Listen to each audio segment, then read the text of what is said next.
गिरावट से निवेशकों को घबराने की ज़रूरत नहीं है। एडलवाइस की रिपोर्ट के मुताबिक करेक्शन के बाद बाजार में अच्छी तेज़ी देखने को मिल सकती है। एडलवाइस की इस भारतीय मार्केट पर पूरी रिपोर्ट को लेकर मिताली जुड़ी है। मिताली, गुड आफ्टरनून, बताइए। Good afternoon. तो रिपोर्ट के अनुसार पिछले 10 सालों में 10 बड़े करेक्शंस मार्केट ने देखे हैं। लेकिन इंटरेस्टिंग फैक्ट यहाँ पे ये है कि जैसे ही करेक्शन रुकता है उसके आगे आने वाले एक साल में ज़बरदस्त ग्रोथ इंडियन स्टॉक मार्केट अपने निवेशकों को देता हुआ आया है। उसके अलावा रिपोर्ट में ये भी मेंशन था कि हम जब रोज़ ट्रम्प टैंट्रम की बातें कर रहे हैं कि उसके टैरिफ का इम्पैक्ट इंडिया पे क्या पड़ेगा, तो बाकी सारी कंट्रीज़ के मुकाबले जो इंडिया का यूएस के साथ ट्रेड डेफिसिट है वो सबसे कम है। तो उनका ये कहना है कि यहाँ पे सबसे कम जो टैरिफ का इम्पैक्ट है वो इंडिया पे पड़ता हुआ नजर आ सकता है। तो इतना चिंताजनक यहाँ पे विषय नहीं है। जीडीपी की भी बहुत अच्छी वहाँ पे बात करी कि टॉप 5 कंट्रीज में इंडिया का नाम आता है जीडीपी ग्रोथ में। लेकिन 2015 के बाद से अगर हम जीडीपी की ग्रोथ देखें तो करीबन 79% का सबसे ज्यादा इजाफा हमें जीडीपी की ग्रोथ में इंडिया ने यहाँ पे दिखाया है।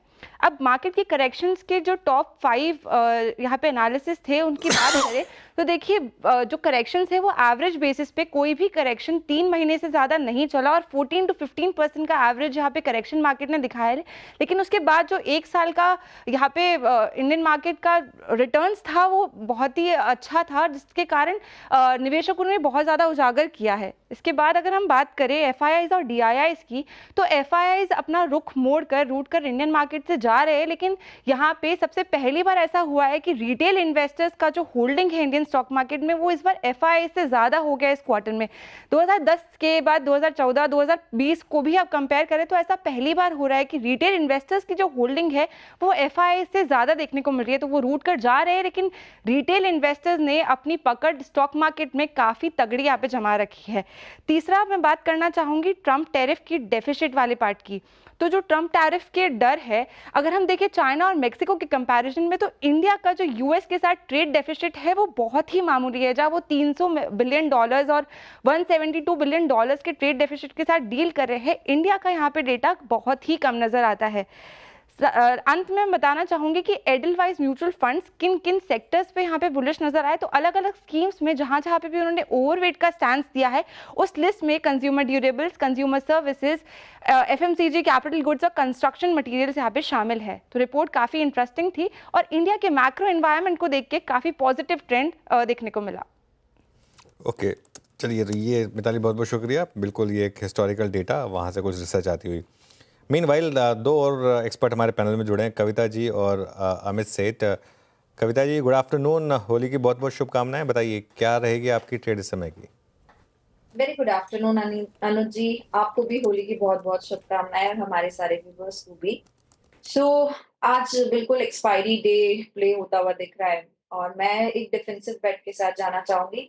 सन Pharma is looking good on chart right now. 1683 के लेवल पर है। अपसाइड अगर आप देखें तो मुझे लगता है ये अपने एवरेज को 200 डेज एवरेज की तरफ बढ़ता हुआ दिख सकता है।